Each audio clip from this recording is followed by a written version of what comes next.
ঈদ মোবারক everyone. আপনাদের ঈদ কীরকম গেল? যেহেতু গতকাল ঈদ চলে গেছে আর ঈদের কয়েকদিন আমি খুব প্রচুর ব্যস্ত ছিলাম, কোনো প্রকার ভিডিও আপলোড করতে পারিনি। আজকে আমি বাইরে যাব, তাই এই মালাটা বানিয়ে নিচ্ছি পরার জন্য। এখানে 25টা করে 50টা ছোটো ছোটো পুঁতি লাগবে, আর বড় আমি 10-15টা নিয়েছিলাম। এগুলো একে একে গেঁথে দেবো, মাঝে দেবো বড়গুলো আর দুই সাইডে ছোটোগুলো 25টা করে।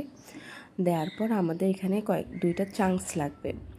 এই চাংসগুলো দেখাই দিচ্ছি। হ্যাঁ, দুইটা চাংস লাগবে। এক সাইডে এটা দেবো আর এক সাইডে রিং চাংসটা দেবো।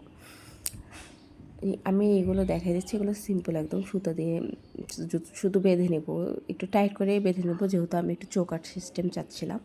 আপনারা যে যার সুবিধা মতো এটা করতে পারবেন। সাইজটা বড় ছোটো করা যাবে, বড় মতি বেশি দিতে পারেন, মতি কম দিতে পারেন। যাই হোক, আপনাদের ঈদ কেমন গেলো কমেন্টে জানাবেন। ঈদ মোবারক।